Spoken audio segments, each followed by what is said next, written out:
মুসলমান খোদার দিন 365 দিনে তাদের ভালোবাসা প্রকাশ করে, কথা বলেন ঠিক কিনা? এটা বিজাতিদের সংস্কার, বিজাতিদের সংস্কৃতি। এটা থেকে মুসলমান দূরে সরে আসতে হবে, কথা বলেন ঠিক কিনা? মুসলমান কোন বিজাতিদের আচার অনুষ্ঠানে অংশগ্রহণ করতে পারে না, চিল্লায় বলেন ঠিক কিনা? বিশ্বনবীর সাহাবী ওমর ফারুক রাদিয়াল্লাহু তাআলা আনহু বলেছেন, লা ইয়াদখুলুল আলাল মুশরিকিনা কানাইসিহিম, তোমরা কখনোই কোন মুশরিকদের আচার অনুষ্ঠানে অংশগ্রহণ করবে না, কারণ অমুসলিমদের আচার অনুষ্ঠানে গজব নাজিল হয় কার? চিল্লায় বলেন কার? তাহলে অমুসলিমদের কোন সংস্কৃতি মুসলমান গ্রহণ করতে পারে? চিল্লায় বলেন পারে? তা 2 দিন পরে আসছে 31st নাইট, আছে না নাই? এটা বিজাতিদের সংস্কৃতি। এই তারা যে 31st নাইট উদযাপন করে, এই 31st নাইট এটা মুসলমানের উৎসব হতে পারে না, চিল্লায় বলেন ঠিক কিনা? মুসলমান সব সময় তার বয়স বাড়ার কারণে সে সব সময় শঙ্কায় থাকবে কখন যেন মাওলার ডাক আসে আর চলে যেতে হয়, চিল্লায় বলেন ঠিক কিনা? মুসলমানে উৎসব পালন করতে পারে না, কারণ আল্লাহ তাআলা হায়াতকে নির্দিষ্ট করেছেন, আমাদের বয়স বাড়ছে হায়াত কমছে, চিল্লায় বলেন ঠিক কিনা? অর্থাৎ এটা মুসলমানের কোন উৎসব হতে পারে? 31st নাইট ওই সমস্ত আহ্বাক, ওই সমস্ত বোকা, ওই সমস্ত কাফের মুশরিকরা পালন করে যারা জান্নাত আর জাহান্নামকে বিশ্বাস করে না, চিল্লায় বলেন ঠিক কিনা? তারা 31st নাইট পালন করে। মুসলমান জানা দরকার এই উৎসব কোত্থেকে আসলো। 8 শতাব্দে বাদশা, তখনকার রোমান সম্রাট ছিল জমশেদ, সে এই প্রথা চালু করেছিল 31st নাইট তথা বছরের পালাবদল। এই 31st নাইটের মাধ্যমে তারা জানুস নামে, আপনারা গুগলে সার্চ করবেন, জানুস নামে একটা মূর্তি আছে, দেবতা আছে। এই দেবতার সামনের দিকে যেমন মুখ, পিছনের দিকেও তেমন মুখ। তারা এই দেবতার পূজা আরাধনা এই জন্য করত, তারা মনে করত যে জানুস যে দেবতা আছে তার পেছনের যে মুখ আছে, এই পেছনের মুখে যদি আরাধনা করে তাহলে গোটা বছর যে অপরাধ করেছে এই সব অপরাধ মাফ হয়ে যায়। আর সামনের মুখের দিকে যদি আরাধনা পূজা অর্চনা করা যায় তাহলে গোটা বছরের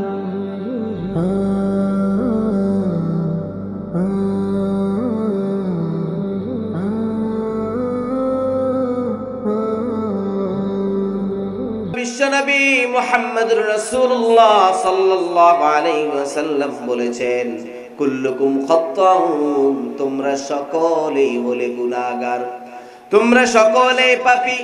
খায়রুল খাত্তাইন আত-তাওয়াবুন, তবে তোমাদের মধ্যে সর্বশ্রেষ্ঠ পাপী হলো ওই ব্যক্তি যে গুনাহ করার পরে তওবা করে নেয়। অতএব আমার আপনার গুনাহ হবে, এটা ন্যাচারাল বিষয়, কিন্তু গুনাহ করার পর গুনার মধ্যে অটল থাকা যাবে? কথা বুঝতেছেন আমার? গুনাহ করার পর গুনার মধ্যে কি অটল থাকা যাবে? গুনাহ করার পর গুনার মধ্যে অটল থাকা যাবে না, গুনাহ থেকে ফিরে আসতে হবে। মানুষ আর ইবলিস, এই দুইয়ের মধ্যে, ইনসান আর ইবলিসের মধ্যে মৌলিক একটা পার্থক্য হলো, ইনসান ভুল করার পর সে ভুলের মধ্যে আর সে অটল থাকবে না, সে ভুল থেকে ফিরে আসবে, কথা বলেন ঠিক কিনা? আর শয়তান সে ভুল করার পর ওই ভুলের মধ্যে সে অটল থাকবে, কথা বলেন, চিল্লায় বলেন ঠিক কিনা? অর্থাৎ ইবলিসকেও আল্লাহ তাআলা আদম আলাইহিস সালাতু ওয়াস সালামকে সিজদা করার কথা বলেছিলেন, কিন্তু ইবলিস আল্লাহর কথা অমান্য করেন নাই। আবার আদম আলাইহিস সালাতু ওয়াস সালামকেও আল্লাহ তাআলা জান্নাতের একটা বিশেষ গাছের ফল খেতে নিষেধ করেছেন।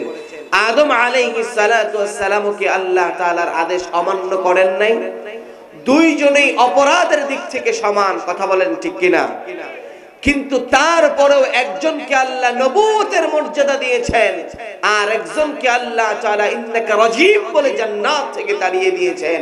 এই দুইয়ের মৌলিক পার্থক্য হলো, আদম আলাইহিস সালাতু ওয়াস সালাম জমিনে আসার পর সে তার ভুল বুঝতে পেরেছে, সে বুঝতে পেরেছে আসমান আর জমিনের মালিকের সামনে কোনো প্রকার আর্গুমেন্ট চলে না, চিল্লায় বলেন ঠিক কিনা?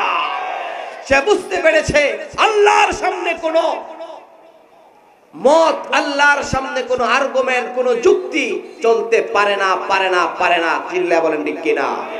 শয়তান আল্লাহকে যুক্তি দিয়েছে। শয়তান আল্লাহকে বলেছে আমাকে আগুন দ্বারা সৃষ্টি করা হয়েছে, আদম মাটির দ্বারা সৃষ্টি, অতএব আগুনের স্বভাবজাত অভ্যাস হলো উপরের দিকে উঠা, আর মাটির স্বভাবজাত অভ্যাস হলো নিচের দিকে, অর্থাৎ নিচের দিকে লুটিয়ে পড়া। অর্থাৎ আমি আগুনের তৈরি, আমি কেন মাটির তৈরি মানুষকে সিজদা করব? আল্লাহ তাকে বিতাড়িত করে পাঠিয়ে দিয়েছেন, সে আল্লাহর সামনে যুক্তি তর্ক দাঁড় করিয়েছেন। অতএব আল্লাহর সামনে কোনো যুক্তি চলে? চিল্লায় বলেন চলে? আল্লাহর সামনে কোনো প্রকার যুক্তি চলে না। আল্লাহর সামনে চলে হলো একমাত্র বিনয় আর তাওয়াজু। চিল্লায় বলেন ঠিক কিনা? অর্থাৎ আমার আপনার ভুল হবে, এটা নিতান্ত স্বাভাবিক বিষয়। কিন্তু এই ভুল করার পর আমরা যদি ফিরে এসে তাওবা করি, আমাদের জীবনের সব গুনাহ যিনি মাফ করে দিবেন তিনি কে? চিল্লায় বলতে হবে তিনি কে? এজন্য আল্লাহ রাব্বুল আলামিন পবিত্র কোরআনুল কারীমের মধ্যে আমাদেরকে চমৎকার একটা মেসেজ দিলেন, ইয়া আইয়ুহাল্লাযীনা আমানু তুবু ইলাল্লাহি তাওবাতান নাসুহা। হে ঈমানদাররা, তোমরা গুনাহ হয়ে যাওয়ার পর যদি তাওবা করার মতো তাওবা করতে পারো, আমি আল্লাহ তোমাদের জীবনের সব গুনাহ মাফ করে দেব। বলি সুবহানাল্লাহ। আর জোরে বলি সুবহানাল্লাহ। মুসলমান ভাইরা আমার, আল্লাহ রাব্বুল আলামিন আমাদেরকে এমনি এমনি দুনিয়াতে পাঠায় নাই। আল্লাহ তাআলা তার একটা উদ্দেশ্য দিয়ে আমাদেরকে জমিনে পাঠিয়েছেন। চিল্লায় বলেন ঠিক কিনা? আল্লাহ তাআলা জমিনে পাঠিয়েছেন। আল্লাহ রাব্বুল আলামিন কোরআনুল কারীমের মাধ্যমে আমাদেরকে জানিয়েছেন, ওয়ামা খালাকতুল জিন্না ওয়াল ইনসা ইল্লা লিয়াবুদুন। আমি মানব জাতি এবং জিন জাতিকে সৃষ্টি করেছি কেবলমাত্র শুধুমাত্র আমি আল্লাহর ইবাদত করার জন্য। অতএব আল্লাহ তাআলা আমাদেরকে যে উদ্দেশ্যে জমিনে পাঠিয়েছেন, ওই উদ্দেশ্যটা যদি সফল না হয়, অর্থাৎ লাইট যদি আলো না দেয়, লাইটের জায়গায় লাইট থাকবে নাকি? ফ্যান যদি বাতাস না দেয়, ফ্যানের জায়গায় ফ্যান থাকবে নাকি? একটাও জায়গা মতো থাকবে না। অতএব আপনি আমি যদি আল্লাহ তাআলার নাফরমানি করি, আল্লাহ তাআলার শুকরগুজার বান্দা যদি না হতে পারি, আমাদের জন্য জান্নাত থাকবে নাকি? এইজন্য আল্লাহ রাব্বুল আলামিন চায় তার সকল বান্দা যেন জান্নাতে যেতে পারে।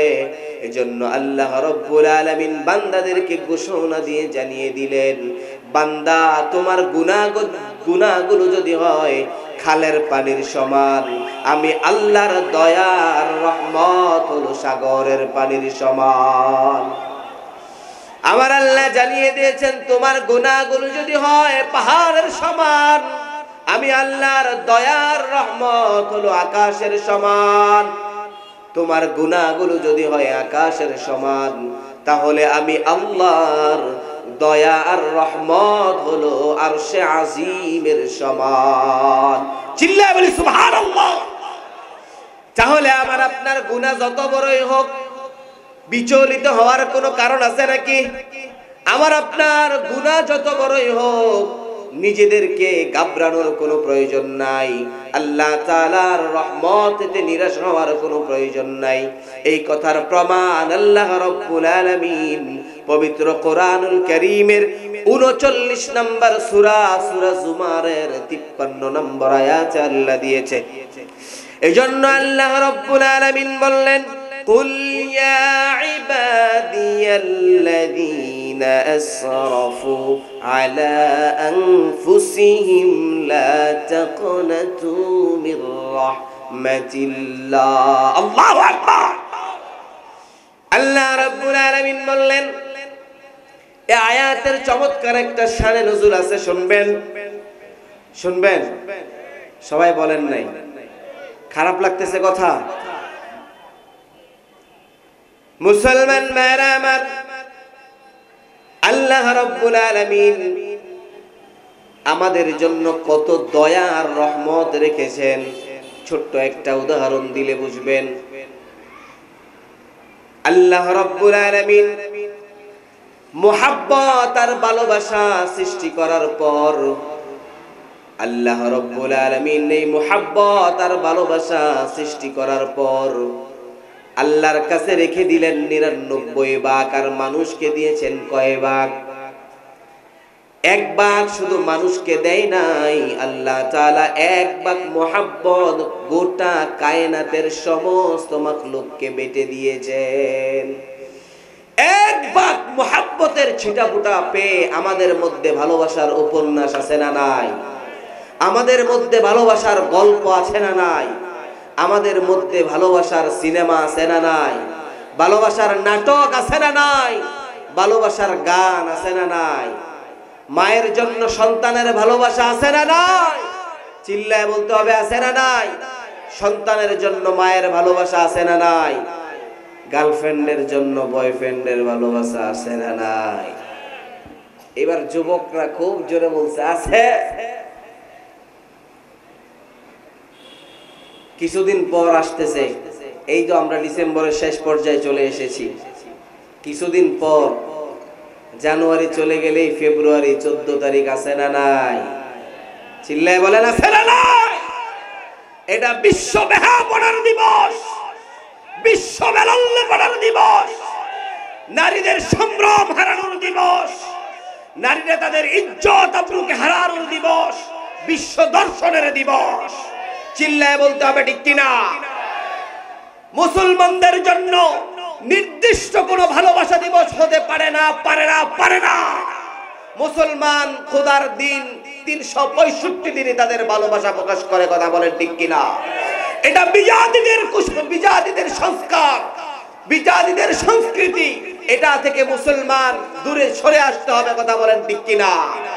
মুসলমান কোন বিজাতিদের আচার অনুষ্ঠানে অংশগ্রহণ করতে পারে না, চিল্লায় বলেন ঠিক কিনা?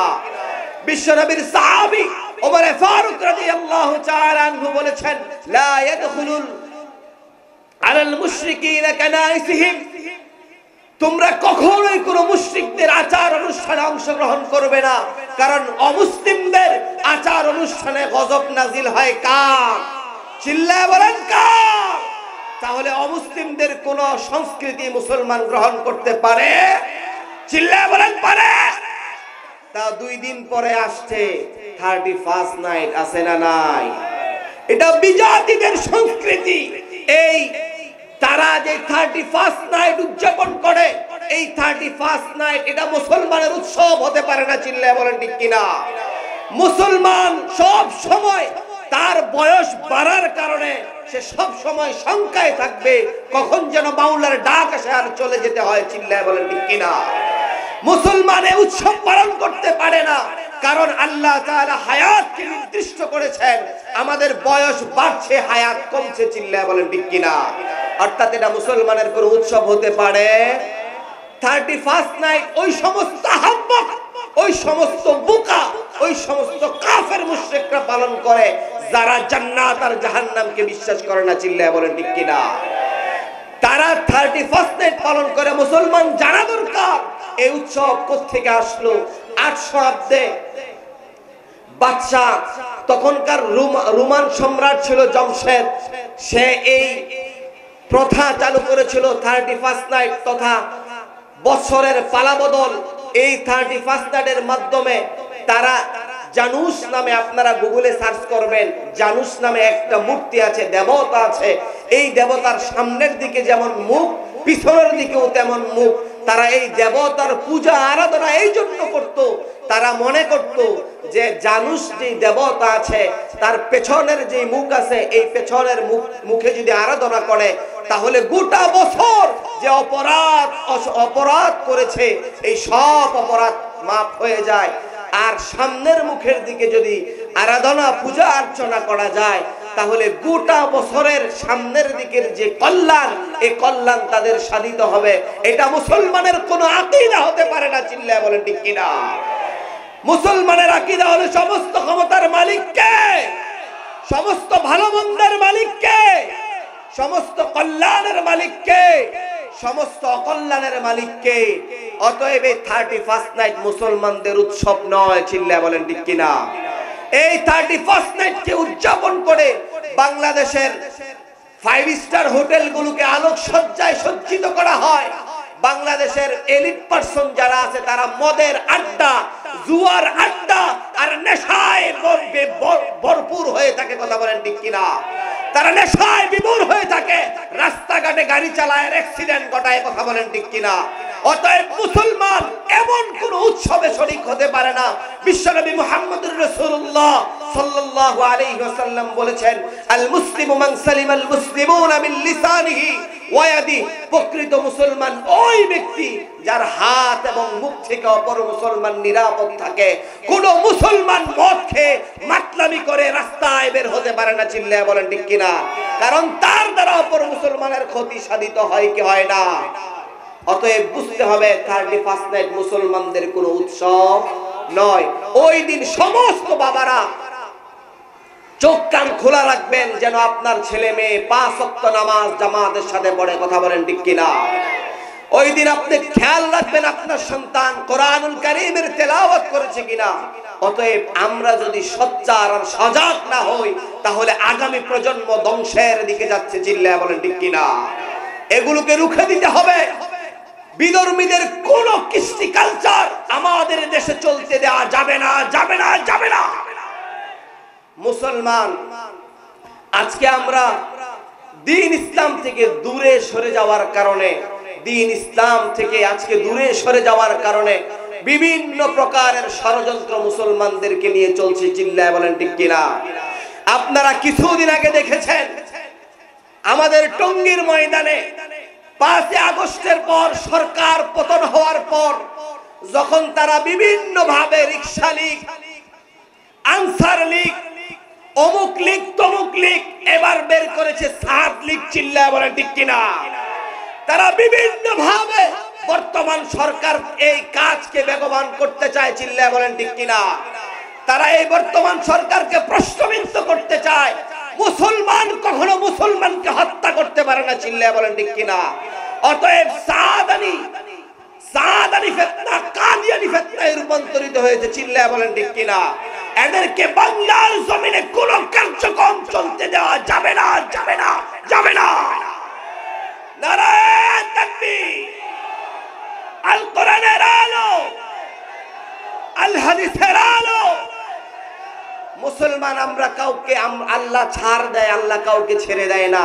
মুসলমানের হাতে আরেক মুসলমান কতল হবে এটা বিশ্বাস হওয়ার যোগ্য নয়, কথা বলেন ঠিক কিনা? আজকে আমরা যা দেখছি এগুলো বিজর্মীদের ইসরায়েলি কূটকৌশল, এগুলো ইসরায়েলি চাল, চিল্লায় বলেন ঠিক কিনা? আজকে যখন দেখছে মক্কাতুল মুকাররমায় যে হজ হয়, মুসলমানদের যে বিশাল সমাগম হয়, তারপরে গোটা পৃথিবীতে আমাদের এই বিশ্ব ইজতেমার স্থান ছিল, চিল্লায় বলেন ঠিক কিনা? এটাকে প্রশ্নবিদ্ধ করার জন্য, এটাকে দুরিশ্বাস করার জন্য সাদ লীগ নামে এক গ্রুপকে তারা লেলিয়ে দিয়েছে, চিল্লায় বলেন ঠিক কিনা? অতএব আমার জানা মতে শ্রীপুরে এখনো যতটুকু জানি, শ্রীপুরে মনে হয় সাদ সাহেবের অনুসারী যারা আছে তাদেরকে নিষিদ্ধ করা হয়েছে। আপনারাও কি চান এটা, যে তারা যদি তাবলীগের কাজ করতে চায় তাহলে একমাত্র উলামায়ে কেরাম যেহেতু ওয়ারাসাতুল আম্বিয়া, তাদের অধীনেই দাওয়াতে তাবলীগের কাজ চলবে? কে কে চান হাত তুলে আল্লাহকে দেখায়। নারায়ে তাকবীর, নারায়ে তাকবীর। আল কোরআনের আলো, আল হাদিসের আলো। হাত নামায়। আল্লাহ আমাদেরকে বুঝার তৌফিক দান করুক, প্রত্যেকে বলি আমিন। একটু গরম চা দাও। মুসলমান ভাইরা আমার, আল্লাহ রাব্বুল আলামিন পবিত্র কোরআনুল কারীমের 39 নম্বর সূরা, সূরা জুমারের 53 নম্বর আয়াতে আমাদের জন্য চমৎকার একটা মেসেজ দিলেন। কুল ইয়া ইবাদিয়াল্লাযীনা আসরাফু على أنفسهم لا تقنطوا من رحمة الله এই আয়াতের চমৎকার একটা শানে নজুল রয়েছে। মুসা আলাইহিস সালাতু ওয়াস সালামের জামানায় মুসা আলাইহিস সালাতু ওয়াস সালাম আল্লাহ রাব্বুল আলামিনকে একদিন ফরিয়াদ জানালেন, আল্লাহ, আমি তোমার কাছে একটু জানতে চাই, তোমার কাছে একটু দেখতে চাই, গোটা পৃথিবীর সবচাইতে অপরাধী, সবচাইতে বড় অপরাধীকে আমাকে একটু দেখাবা নাকি?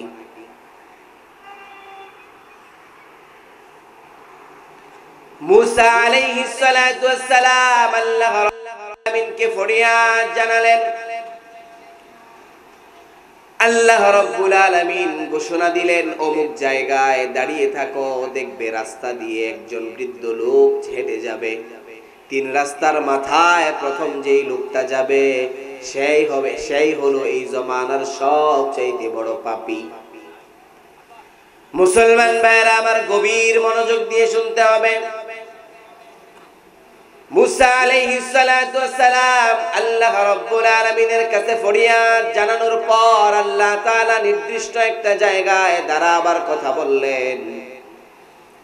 মুসা আলাইহিস সালাতু ওয়াস সালাম দাঁড়িয়ে রইলেন, ওই লোকটাকে দেখলেন। এবার মুসা আলাইহিস সালাতু ওয়াস সালাম আল্লাহ রাব্বুল আলামিনের কাছে ফরিয়াদ জানালেন, আল্লাহ, তুমি তো জমানার সবচাইতে বড় পাপীকে আমাকে দেখালে, এবার আমি দেখতে চাই তোমার এই জমিনে সবচাইতে বড় নেককার বান্দাকে, যার একটা গুনাহ নাই, এমন একজন বান্দাকে আল্লাহ আমাকে দেখাও। মুসা আলাইহিস সালাতু ওয়াস সালামকে আল্লাহ বললেন, পরের দিন তুমি অমুক জায়গায় গিয়ে দাঁড়িয়ে থাকবে। মুসা আলাইহিস সালাতু ওয়াস সালাম পরের দিন গিয়ে দাঁড়িয়ে রইলেন। গতকালকে যেই লোকটাকে দেখলেন, আজকে আবার ওই লোকটাকেই দেখলেন। এবার প্রশ্ন আছে না নাই, এটা আবার কেমন করে হয়? আগের দিন তাকে সবচেয়ে বড় অপরাধী হিসাবে মুসা আলাইহিস সালাতু ওয়াস সালামের কাছে পরিচয় দেওয়া হয়েছিল। আজকে আবার একই লোক যায়, ওই লোকটা আবার একটা চুল পরিমাণ গুনাহ তার আমলনামায় নাই। প্রশ্ন আছে না নাই? মুসলমান ভাইরা আমার, আল্লাহ রাব্বুল আলামিনের কাছে মুসা আলাইহিস সালাতু ওয়াস সালাম জানতে চাইলেন, আল্লাহ, এটা তোমার কেমন কুদরত, কেমন কারিশমা? গতকালকে যেই লোকটা সবচাইতে বড় অপরাধী, আজকে এই লোকটা সবচাইতে বড় ভালো। এবার আল্লাহ রাব্বুল আলামিন মুসা আলাইহিস সালাতু ওয়াস সালামকে ঘটনার বৃত্তান্ত জানালেন। মুসা আলাইহিস সালাতু ওয়াস সালাম আল্লাহর কাছে জানতে চাইলেন, আল্লাহ জানালেন, মুসা, গতকালকে তোমাকে দেখানোর পর এই লোকটা তার ছেলে সন্তান মাথায় নিয়ে, কাঁধে নিয়ে রাস্তা দিয়ে হাঁটছিল।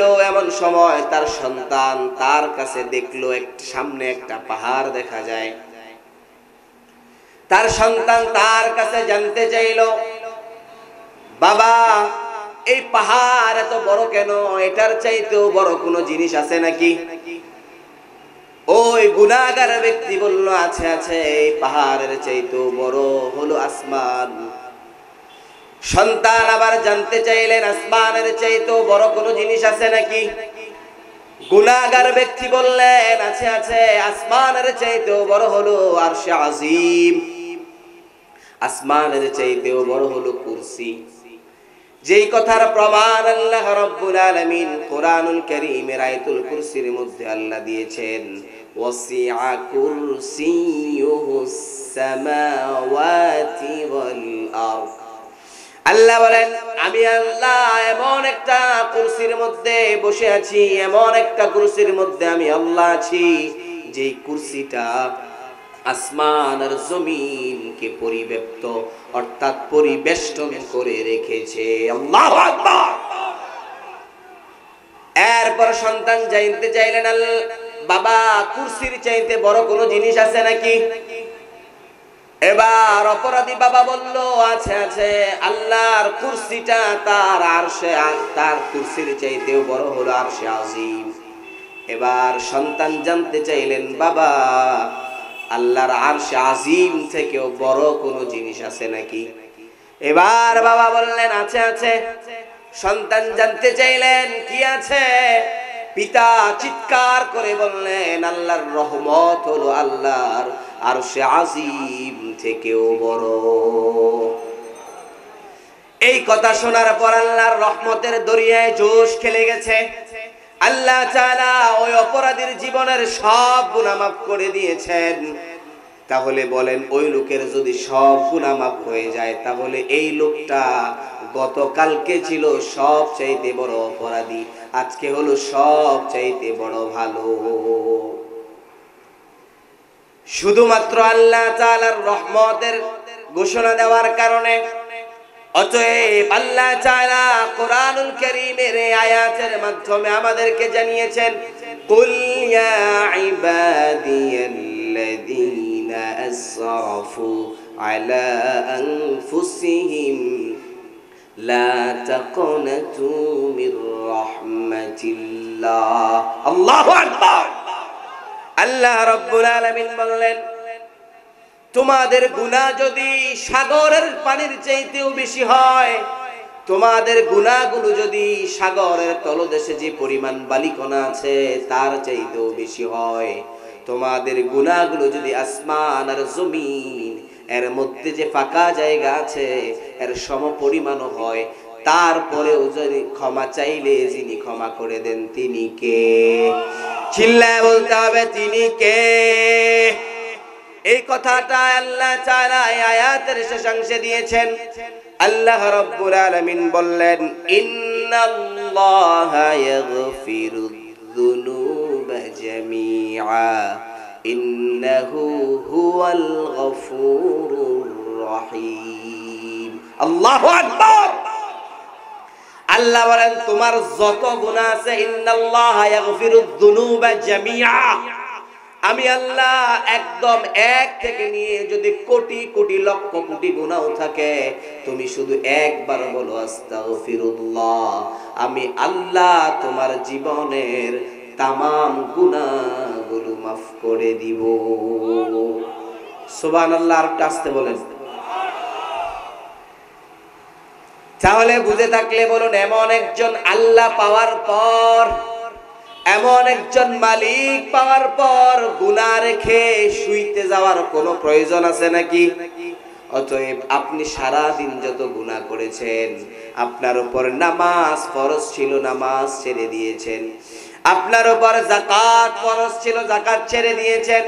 রোজা ফরজ ছিল, রোজা ছেড়ে দিয়েছেন। আপনার উপর পিতামাতার খেদমত ফরজ ছিল, ছেড়ে দিয়েছেন। কিন্তু তারপরেও দু চোখের পানি ছেড়ে তওবা করার মতো তওবা করলে জীবনের সব গুনাহ যিনি মাফ করে দেয় তিনি কে? এই জন্য আল্লাহ বললেন, ইয়া আইয়ুহাল্লাযীনা আমানু তুবু ইলাল্লাহি তাওবাতান নাসুহা। বান্দা, যদি তোমরা তওবা করার মতো তওবা করো, আমি আল্লাহ প্রতিশ্রুতি দিলাম তোমাদের জীবনের তামাম গুনাহগুলো মাফ করে দিব। সুবহানাল্লাহ বলা নাই? মুসলমান ভাইরা আমার, আল্লাহ রাব্বুল আলামিন পবিত্র কোরআনুল কারীমের 25 নম্বর সূরা, সূরা ফুরকানের 70 নম্বর আয়াতে আল্লাহ চমৎকার আমাদেরকে একটা ঘোষণা দিলেন, ইল্লা মান তাবা ওয়া আমানা ওয়া আমিলা আমালান সালিহা ফাউলাইকা ইউবাদদিলুল্লাহু সাইয়্যাতিহিম হাসানাত।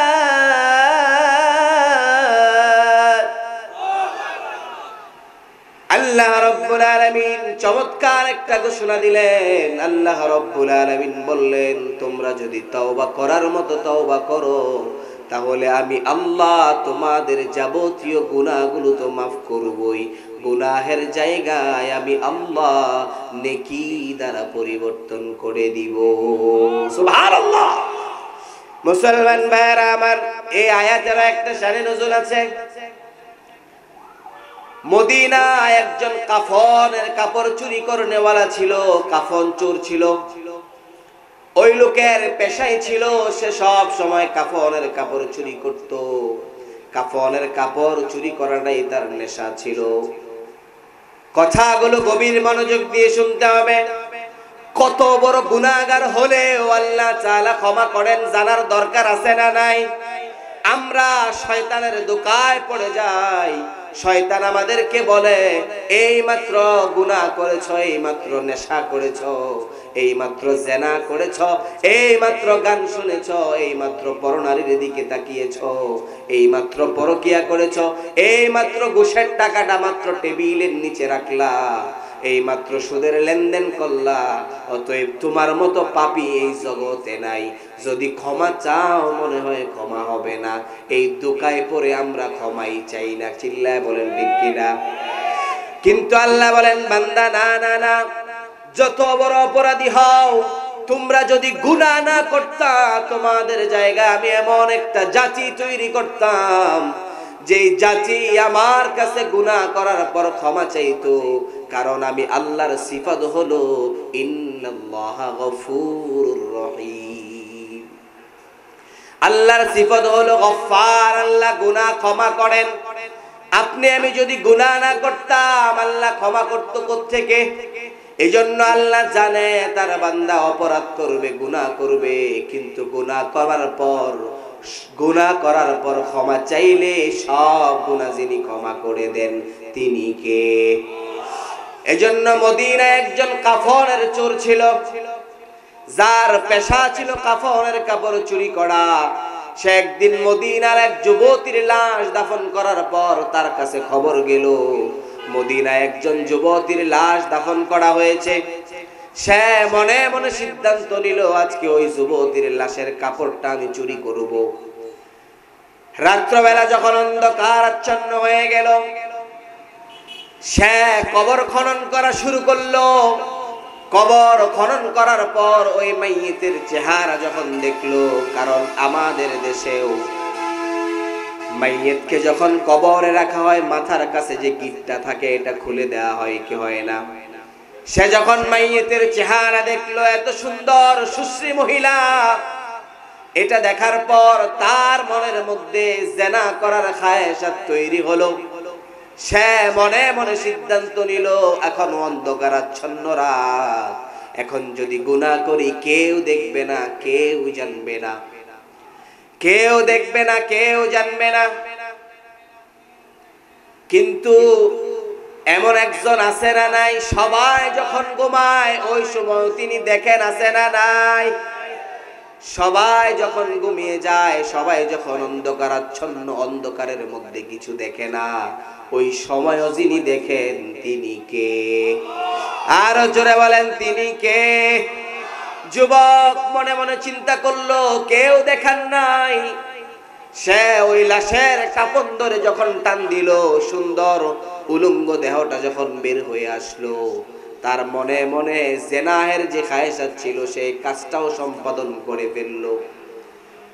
কার্য সম্পাদন করার পর যখন সে কবর থেকে উঠছিল, তখন ওই লাশের জবান আল্লাহ তাআলা খুলে দিল। লাশের জবান থেকে আওয়াজ ভেসে এলো, হে যুবক, কি করলে এটা আমার সাথে? যেদিন আল্লাহ তাআলার সামনে পৃথিবীর গোটা মানুষগুলো, পৃথিবীর শুরু থেকে শেষ পর্যন্ত যত মানুষ আছে, সবাই যেদিন আল্লাহর সামনে দাঁড়াবে, ইয়াউমুল কিয়ামা, ইয়াউমুল হাসর, ওই দিন সবাই পবিত্র অবস্থায় উঠবে। কিন্তু তুমি এটা কি করলে আমার সাথে? আমার তো নাপাক অবস্থায় উঠতে হবে। এই কথাটা যুবকের অন্তরের মধ্যে কেমন যেন ধাক্কা দিল। আসলেও তো কাজটা খারাপ করলাম, আমি তো কোনোদিন এমন অপরাধ করি না, কাফনের কাপড় নিয়ে চলে যাই। আজকে এত গুরুতর অপরাধটা কেমন করে হলো? সে মনে মনে সিদ্ধান্ত নিল, এই গুনাহের ক্ষমা যেখানে গেলে পাওয়া যাবে আমি সেখানেই যাব। ওই ব্যক্তি ওমর ফারুক রাদিয়াল্লাহু তাআলা আনহু এর কাছে গেলেন। ওমর ফারুক রাদিয়াল্লাহু তাআলা আনহু তাকে তাড়িয়ে দিলেন। ঘটনা শোনার পর দূর দূর করে তাড়িয়ে দিলেন। যুবক চিন্তা করলেন, ওমর ফারুক রাদিয়াল্লাহু তাআলা আনহু গরম দিলওয়ালা মানুষ, আবু বকরের কাছে গেলে হয়তো একটা সমাধান হবে। আবু বকর রাদিয়াল্লাহু তাআলা আনহু এর কাছে গেলেন, গিয়ে বললেন, আবু বকর, আমার তো এমন গুনাহ হয়েছে, আমার গুনাহের কোনো মাপ আছে নাকি? আবু বকর রাদিয়াল্লাহু তাআলা আনহু শুনে তিনিও বললেন, অপরাধটা বড় মারাত্মক। এবার যুবক চিন্তা করলেন, আসলেই মনে হয় মারাত্মক, নালে আবু বকর তো নরম দিলওয়ালা, আবু বকরও কেন আমাকে না করে দিল? এবার চিন্তা করলেন, সাইয়্যিদুল মুরসালিন, খাতামুন নবীন, দু জাহানের বাদশা মুহাম্মদুর রাসূলুল্লাহ সাল্লাল্লাহু আলাইহি ওয়াসাল্লামের কাছে যাই, হয়তো তিনি ক্ষমার একটা ধারণা দিতে পারেন, ঘোষণা দিতে পারেন। বিশ্বনবী মুহাম্মদুর রাসূলুল্লাহ সাল্লাল্লাহু আলাইহি ওয়াসাল্লামের কাছে গেলেন। যাওয়ার পর বিশ্বনবীকে ঘটনা বৃত্তান্ত করে বললেন, খুলে বললেন। এবার বিশ্বনবীও বললেন, আসলেই তো গুনাহটা মারাত্মক। যুবক বেজায় চিন্তায় পড়ে গেলেন, এবার কি করবে? মুহাম্মদুর রাসূলুল্লাহ, যিনি নাকি রাহমাতাল লিল আলামিন, তিনিও যেহেতু এই গুনাহটাকে মারাত্মক বলে আখ্যায়িত করেছেন, অতএব আল্লাহ মনে হয় এই গুনার ক্ষমা করবেন না।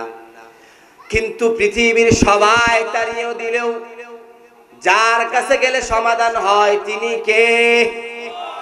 ওই যুবক এক করে পাহাড়ের চূড়ায় গিয়ে বসলেন, তাওবা করা শুরু করলেন। একদিন, দুই দিন, 3 দিন, 4 দিন অতিবাহিত হয়ে গেল। এমন করতে করতে 40 দিন অতিবাহিত হয়ে গেল। এবার বিশ্বনবী মুহাম্মদুর রাসূলুল্লাহ সাল্লাল্লাহু আলাইহি ওয়াসাল্লামের কাছে আল্লাহ তাআলা জিবরাইল আমিনকে প্রেরণ করলেন। জিবরাইল আমিন এসে জিজ্ঞেস করলেন, ইয়া রাসূলুল্লাহ, গোটা পৃথিবীর যত মাখলুক আছে সকলকে সৃষ্টি করেছেন কে? বিশ্বনবী বললেন, আমাকে এবং গোটা কায়নাতের সকলকে সৃষ্টি করেছেন আল্লাহ। এবার দ্বিতীয় প্রশ্ন করলেন, গোটা পৃথিবীর সকল মাখলুককে যিনি রিজিক দেন তিনি কে?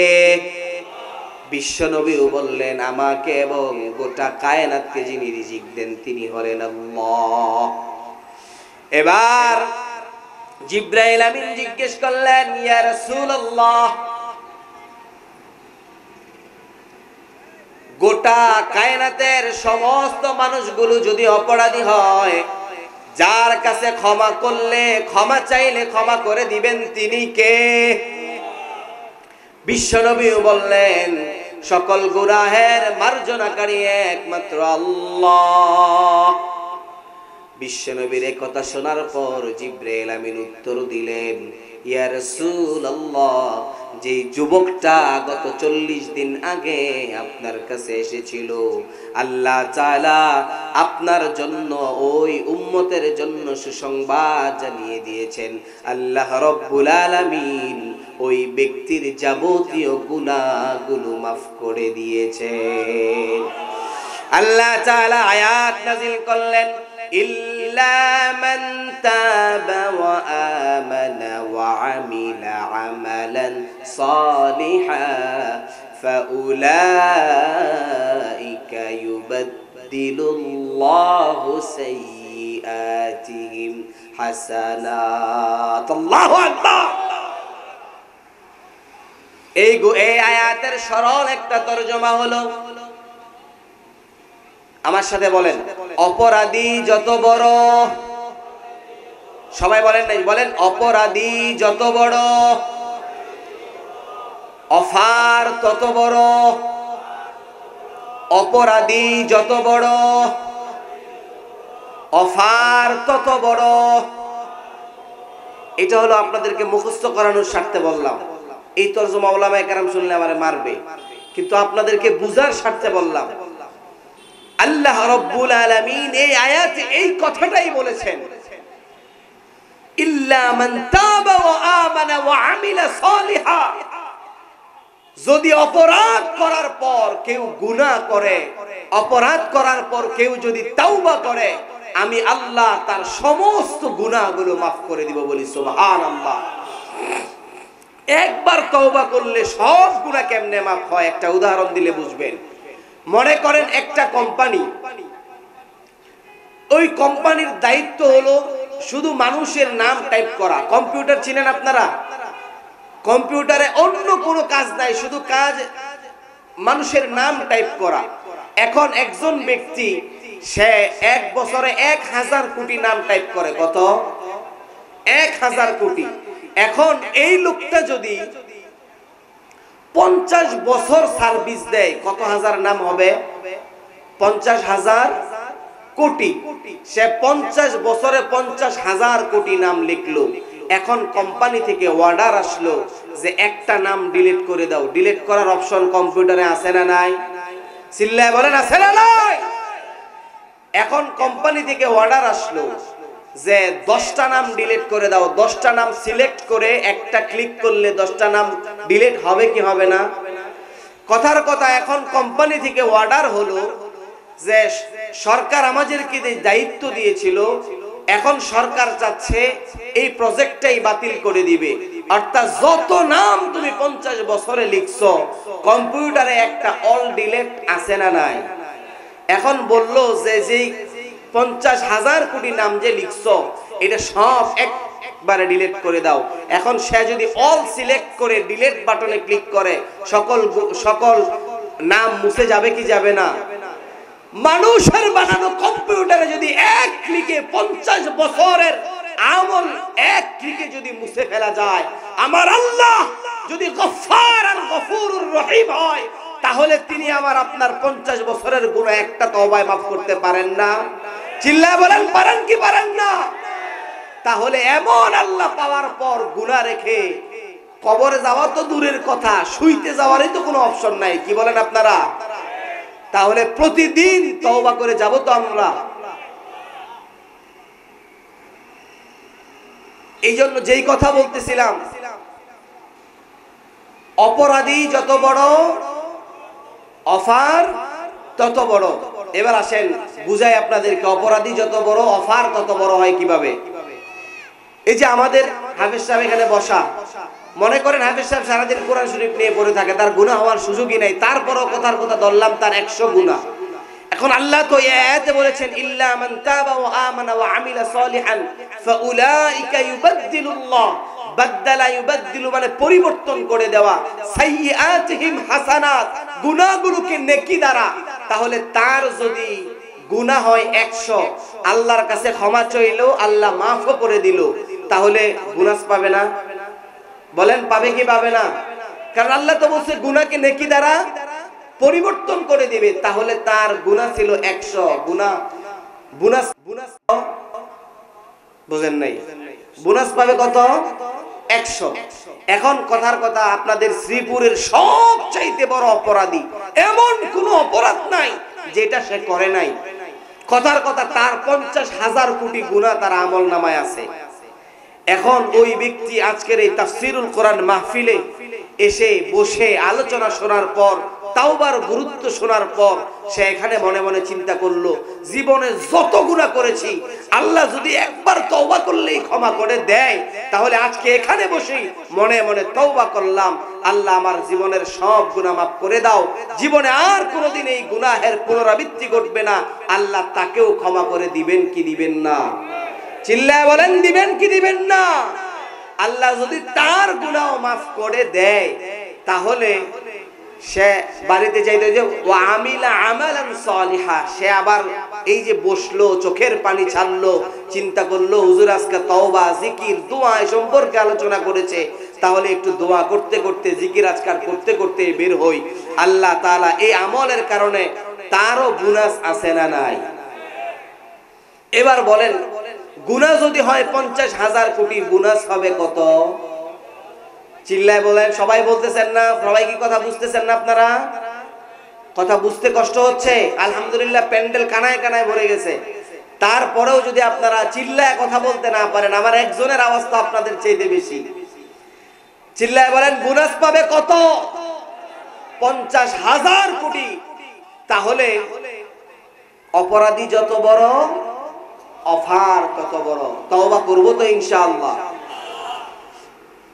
মুসলমান ভাইরা আমার, এজন্য বিশ্বনবী মুহাম্মদুর রাসূলুল্লাহ সাল্লাল্লাহু আলাইহি ওয়াসাল্লাম বলতেন, ওয়াল্লাহি লা আস্তাগফিরুল্লাহ ওয়া আতুবু ইলাইহি ফিল ইয়াউমি আকতার মিন 70 মাররা। বিশ্বনবী এমন নবী যার আগের এবং পেছনের সমস্ত গুনাহ মাফ। বিশ্বনবী তারপরও বলেন আল্লাহি লা আস্তাগফিরুল্লাহ ওয়া আতুবু ইলাইহি ফিল ইয়াউমি, অর্থাৎ প্রত্যেক দিন, আকতার মিন 70 মাররা, 70 বারেরও বেশি তওবা বিশ্বনবী করতেন। আল্লাহু আকবার। তাহলে যেই নবীর আগের পিছনের সমস্ত গুনাহ মাফ, ওই গুনাহ ওই নবীও যদি 70 বার তওবা করে, আমার আপনার তওবা করা উচিত কয়বার? বলেন না, কথা বুঝতেছেন আপনারা? আমার আপনার তওবা করা উচিত কয়বার? 70 বার? 70,000 বারে যে ভাই বলছে আলহামদুলিল্লাহ, সুন্দর বলছে। যেই নবীর আগের পিছের সব গুনাহ মাফ, ওই নবী কতবার তওবা করা উচিত?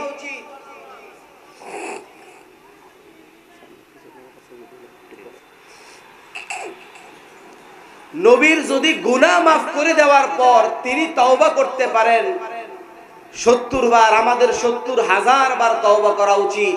মুসলমান ভাইয়েরা আমার, বিশ্বনবী সাল্লাল্লাহু আলাইহি ওয়াসাল্লাম অন্য এক হাদিসের মাধ্যমে আমাদেরকে জানিয়েছেন, মান লাজিমাল ইস্তিগফার জাআলাল্লাহু লাহু মিন কুল্লি যিকিন মাখরাজা। যারা সদা সর্বদা ইস্তিগফার তথা তওবার সাথে লেগে থাকবে, আল্লাহ তাআলা তাকে এবং আল্লাহ তাআলা তাকে সকল প্রকারের বিপদ আপদ থেকে মুক্তি দিবেন। বলি সুবহানাল্লাহ। আমাদের বিপদ আপদ আছে না নাই? বিপদ আপদের শেষ আছে? আমাদের বিপদ আপদের শেষ আছে?